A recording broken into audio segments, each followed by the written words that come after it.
I get a lot of comments about my voice, not only on YouTube, but also in real life. And I've grown to kind of like it. Yeah, I do realize that it's a bit deep. I do realize that puberty hit me like a truck, like a baseball, right in the neck, in the vocal cords. But I still love this voice. I still use it as much as possible. I still express my feelings without shame.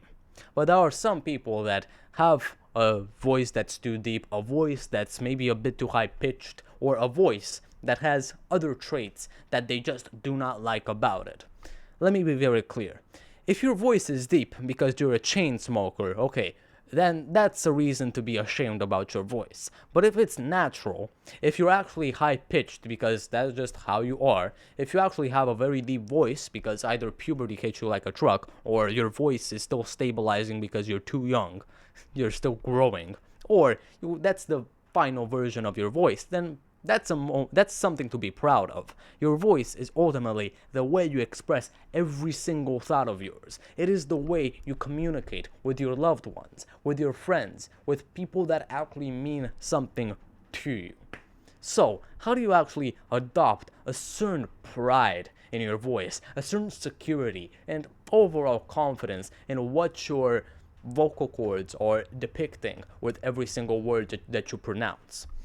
Well, how did I do it? Well, I've never been ashamed of my voice. I'm actually quite proud of my voice. It's a radio voice. A lot of people will listen to it and say, oh my god, he sounds like a 35-year-old, Jesus Christ. But his face is like a 2-year-old, 12-year-old. I'm 14, but whatever. Well, I've never been ashamed of my voice, so I can't really give you advice if you're ashamed of your voice. I can just tell you that's kind of a stupid thing to do in general. Let's say, for example, you're a man with a very high-pitched voice. That's a storyteller voice. There are a lot of things that men with very high-pitched voices can do that other men with a more masculine. Jesus Christ. Oh yeah, the deep voice is masculine, guys. If you have a high-pitched voice, you're not masculine enough. No. There are a lot of things that men with high-pitched voices, women with low-pitched voices can do that the normal feminine or masculine things of, oh, a man has a deep voice, a female has a high-pitched voice, that stereotype can do. If you're a man that has a slightly higher pitched voice, that's a storyteller voice. I don't think that you realize this. You can tell stories a lot more well, a lot better than someone that just has a monotone, deep voice. Not monotone, but just a deeper voice. Because that high pitch ultimately shows something about you. It doesn't actually dictate your character or personality. You can't say I'm a serious man because I have a deep voice, or a childish man because I have a higher pitched voice. That's impossible. But it does say something, let's say metaphorically, about your soul, about your spiritual journey. Maybe if you have a deeper voice, your soul is hardened up. Maybe if you have a high pitched voice, your soul is a bit more fresh, a bit younger. Let's just look at it that way. It kind of sounds taboo for me to say it like this because it goes straight into spirituality, but let's just see it like this so we can actually cultivate more pride in our voice. If you have a high pitched voice as a man, that's a storyteller voice. If you have a deep voice as a woman, well, that might some men can find that attractive, and you're certainly going to stand out. For smart people, you're going to stand out in a good way.